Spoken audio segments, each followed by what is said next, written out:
ಶ್ರೀ ತುಳಸಿ ಮಾತೆಯ ಪೂಜೆಯ ಮಾಡುವೆ, ಅರಿಶಿನ ಕುಂಕುಮ ಸೌಭಾಗ್ಯವೋ. ಅರಿಶಿನ ಕುಂಕುಮ ಸೌಭಾಗ್ಯ ಸ್ಥಿರವಾಗಿ ಇರಲೆಂದು ಬೇಡುತ್ತ ಹರುಷದಲ್ಲಿ, ಇರಲೆಂದು ಬೇಡುತ್ತ ಹರುಷದಲ್ಲಿ. ಸೃಷ್ಟಿಯೊಳಗೆ ಅತಿ ಶ್ರೇಷ್ಠವೆಂದೆನಿಸಿಹ ಸೃಷ್ಟಿ ಪಾಲನ ಅರಸಿ ರಘುವಿಣಿಯ, ಸೃಷ್ಟಿ ಪಾಲನ ಅರಸಿ ರಘುವಿಣಿಯ ಪಾದವನು ಪೂಜಿಸಿ ಧನ್ಯನಾಗುವೆ ನಾನು.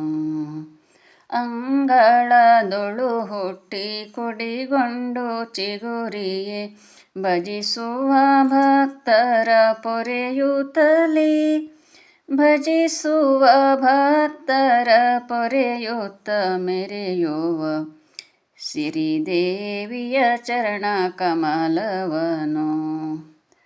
ಪರಿಮಳ ಜಲದಿಂದ ಸಿರಿ ಚರಣವ ತೊಳೆದು ಅರಿಶಿನ ಕುಂಕುಮ ಲೇಪಿಸುತ್ತ, ಅರಿಶಿನ ಕುಂಕುಮ ಲೇಪಿಸುತ್ತೀಗಲೇ ಪರಿಪರಿ ಸುಮಗಳ ಅರ್ಪಿಸುತ್ತ, ಪರಿಪರಿ ಸುಮಗಳ ಅರ್ಪಿಸುತ್ತ.